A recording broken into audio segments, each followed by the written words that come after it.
அர்ப்பணித்தல். ஆண் தலைப்பேர் அனைத்தும் இந்த 2 சட்டங்களையும் நிறைவேற்றுவதற்காக அப்படி மாதா வந்து செஞ்சாங்க. அப்ப மாதா இறைவனின் தாய். அப்படி இருந்தும் இறை சட்டத்தை, திருச்சட்டத்தை கடைபிடித்தார் பாருங்கள். இதான் நாம சற்று சிந்திக்க வேண்டும். அப்ப நாம கிறிஸ்தவர்களாக இருக்கிறோம், நம்ம சாதாரண இறை மக்கள் தான். அப்ப நாம் திருச்சபையினுடைய சட்டங்களையும் ஆலயம் சார்பான சட்டம் ஒழுங்குகளையும் நாம கடைபிடிக்கணுமா, கடைபிடிக்க கூடாதா? கடைபிடிக்க வேண்டும். ஞாயிற்றுக்கிழமை திருப்பலி, திருச்சபையினுடைய ஒழுங்குமுறைகள் எதையுமே நாம கடைபிடிக்கிறோமா?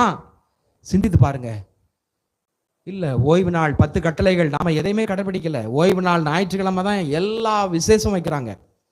இன்னைக்கும் ஏகப்பட்ட விசேஷம், எல்லாரும் அங்க போயாச்சு. அப்போ ஞாயிற்றுக்கிழமை திருப்பலி கிடையாது. அப்போ கடன் திருநாள் கட்டு.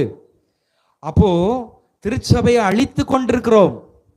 ஞாயிற்றுக்கிழமை அவ்வளவு விசேஷத்தை வச்சு நானும் திருச்சபையினுடைய ஒழுங்குமுறையில சட்டங்களை கடைபிடிக்க மாட்டேன், மற்றவனை நான் கடைபிடிக்க விட மாட்டேன். அப்ப பிசாசு வந்துட்டு பாத்தீங்களா, அந்த அந்தி கிறிஸ்து இருக்கிறான். யார் யாரெல்லாம் அந்த ஞாயிற்றுக்கிழமை விசேஷத்தை வைக்கிறாங்களோ அவங்கெல்லாம் இதான். ஆண்டவர் ஏற்கனவே சொல்லியிருக்கிறார், ஓய்வு நாள் எனக்குரியது, ஞாயிற்றுக்கிழமை ஆண்டவருக்குரியது, அதை நீ புனிதமாக கடைபிடிக்க வேண்டும். நீ வீட்டில் விசேஷம் வச்சு விழா அடிச்சு ஆடு மாடு அடிச்சு களியாட்டம் போடுவதற்கல்ல. நீ ஆலயத்தில் யாருமே இல்லை. ஞாயிற்றுக்கிழமை இன்னைக்கு ஆலயத்தில் யாருமே இருக்கிறது இல்லை. அப்ப ஞாயிற்றுக்கிழமை திருப்பலி கட்டு, அடுத்து என்னது அன்பியம் கட்டு, அதுக்கு அடுத்து என்னது ஞாயிறு மரக்கல்வி பிள்ளைகளுக்கு கட்டு, அடுத்து பக்த சபைகள் கட்டாகுது.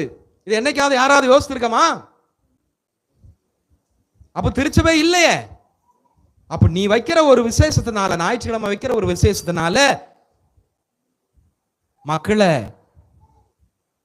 எங்கேயோ நோக்கி பாதாள படுகுழியில தள்ளிக்கிட்டு இருக்கிற. இன்னும் நாம ஞாயிற்றுக்கிழமை விசேஷம் வைக்கிறோமா, வைக்க போறோமா? கடவுளுக்கு நீ கணக்கு கொடுக்க வேண்டும். ஆண்டவருடைய புனித நாள் அது.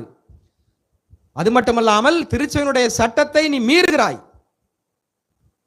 அன்னை மரியாள் இறைவனின் தாயாக இருந்தும் திருச்சபையினுடைய சட்டத்தை நிறைவேற்றினாள். அப்போ நான் இந்த நாள்ல இருக்கிறோம் அப்படின்னா ஞாயிற்றுக்கிழமை திருப்பலி எந்த விசேஷம் வைக்க கூடாது. அப்ப நான் திருச்சபையினுடைய சட்டத்தை நான் மீறுறேன், ஆண்டவருடைய கடவுளுடைய கட்டளை நான் மீறுறேன் ஞாயிற்றுக்கிழமை விசேஷம் வச்சா.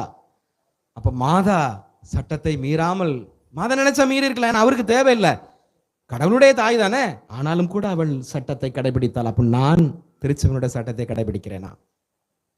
அடுத்து அரசு சார்ந்த எனது சட்டங்கள் ஒழுங்குகளை நான் கடைபிடிக்கிறேனா? கடைபிடிக்கிறது இல்லை. லஞ்சம் எப்படி வருது? நம்மகிட்ட தான் வருது. நம்ம சட்டம் ஒழுங்குகளை கடைபிடிக்கிறது இல்லை. ஒரு அரசு